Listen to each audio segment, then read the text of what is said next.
video. My thoughts on Metzen then. Honestly, I'd say this is overall a good thing. I do not think that Metzen is going to be hardcore writing for World of Warcraft, but I do think that he's going to be there to perhaps ensure that Warcraft continues to be a brand that resonates with the...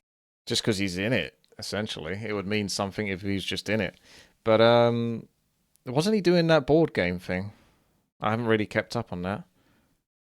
How's that going?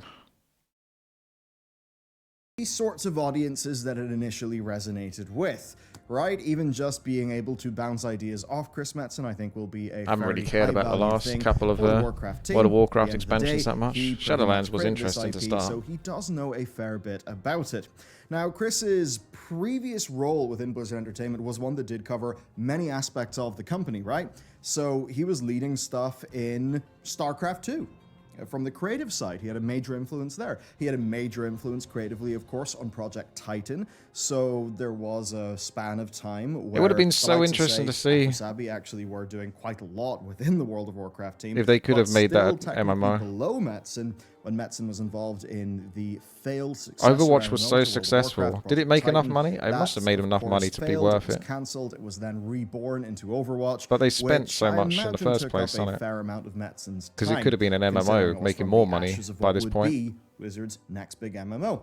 Overall, then, I think that, well, from what I've heard from talking to people, Afrasabi was truly getting a little bit off the rails with alcoholism and stuff. Obviously, there's harassment, etc., that was going on too. Oh yeah, this fucking was get out of there. Reaching a real tipping point towards the, in BFA. And of course, as we heard from Ian in the interview with Mike, with Preach, if a World of Warcraft expansion comes out now, the next World of Warcraft expansion is already in pre-production and will soon be entering full production. That does... I don't think the age of MMOs is dead at all. I think there's loads more of them coming. You've still got Ashes of Creation and lots of others, the Riot one coming up. It just needs the next big World of Warcraft. And then, boom. I don't know. Another tab targeting MMO. Why not? I don't think kids necessarily need to sort of like be down on tab targeting. If they grow up with it, then I think they'll be okay with it. So if they grew up with like this next big MMO, even if it had tab targeting, they'd accept it, just like I did. I didn't think anything different. League MMO is going to be insane. It has every right to be, yeah. I reckon so. It did lose Ghostcrawler though, unfortunately. But hopefully they still got a good team behind it. I mean, if anything's to go off by the Arcane series that they did, then that'll be exciting. It's going to be massive, that one. That's the Ashes of Creation, I think, is going to be definitely worth the play. 100% worth the play. It's going to be interesting to see the world, level up in it, but I don't know how much people are going to be committed to it. I think it's going to be a bit like New World. New World was massive when that came out. Everyone was excited about New World. And then it obviously fell off quickly once people got high level and realized there wasn't that much. And I think a similar thing will happen with Ashes. However, I think Ashes is a little more protected because I think they have got a much bigger world. So there is more to explore. But I don't think... It's always going to be the case. I feel like no matter how good Ashes is, people are still going to just be waiting for the Riot one. If the Riot one goes wrong, then I think you've got a problem. But I think the Riot one is the one that people are basically waiting for. Does mean that with Afrasabi getting the boot in and around patch 9.1, he basically would have been there from the start of, from the very start, the very core, the essence of Shadowlands. Lost Ark had more players. Yeah, but they were all bots. Is Classic Plus actually confirmed, though, Bikini? I don't know if Classic Plus is confirmed. I think it's like still probably going to happen, but we don't know for sure. I mean, with the BlizzCon thing coming up, you know, people in real life who've tested it. Oh, that's pretty convincing then, I suppose. I wouldn't be surprised with the BlizzCon. If BlizzCon wasn't coming around the corner, I'd be a lot more skeptical. But with BlizzCon coming around the corner, I think there's a good chance that what the fuck are they going to talk about other than Arclight Rumble? And Blizzard are in that kind of position where they know that they're in trouble. You know? They've had a really sort of rough almost 10 years now, I would say. But if you want to get technical, probably more like 7, 8 years.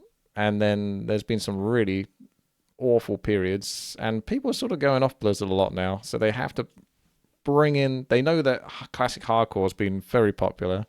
So they need to keep rolling with the classic until they can get the retail game to match what its target audience typically likes, which is orcs versus humans, essentially. Sort of like dark, not super dark, but rough times, not furry times, rough times.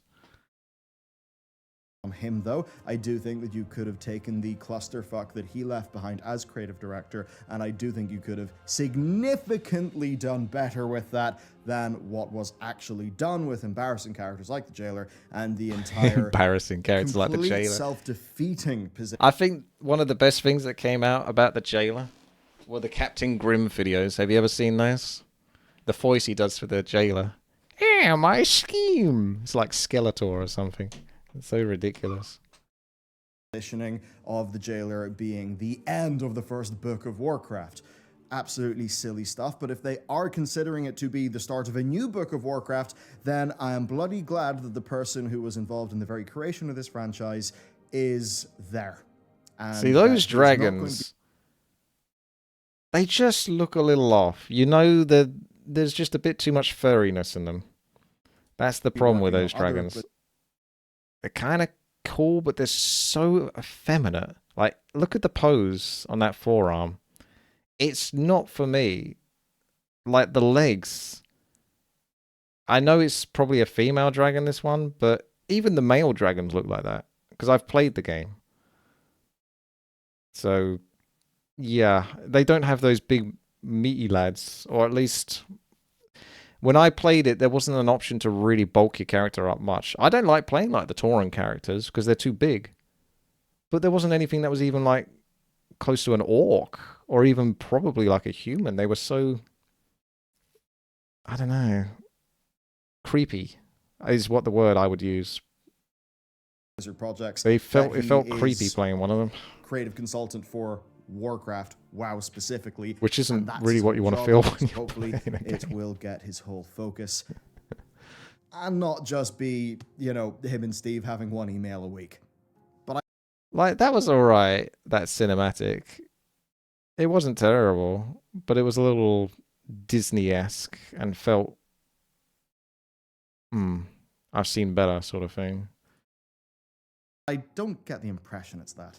Okay, big good stuff. 10.0.5 then. Let's talk. Nope. That's it. That's the problem. I used to play every World of Warcraft game. And I took it very seriously up until Warlords of Draenor. And then like halfway through Warlords of Draenor, I basically fell off, which is probably the case for almost everyone.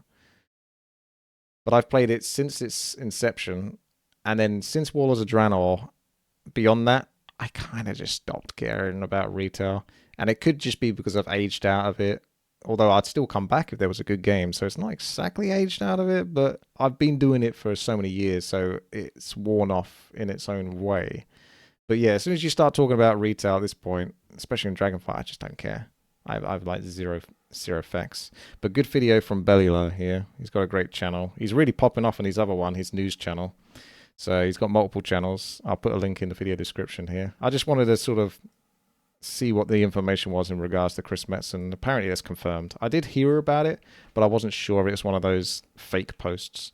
But apparently Chris Metzen's coming back. Hopefully his board game thing's still going well. And hopefully he has more control with what it is that he gets to do. Because otherwise he's just going to be coming back to Blizzard. And Blizzard haven't done a great job recently. So you don't want them telling Chris Metzen what to do. You want Chris Metzen telling them what to do. Can't be much worse, right? You let me know what you think. Oh yeah, that was the Blackwing Lair Draconids.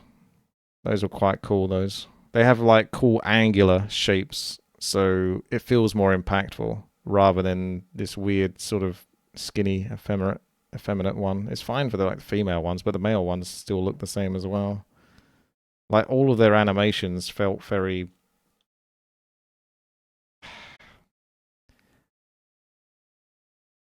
off, just overly dramatic, I would think.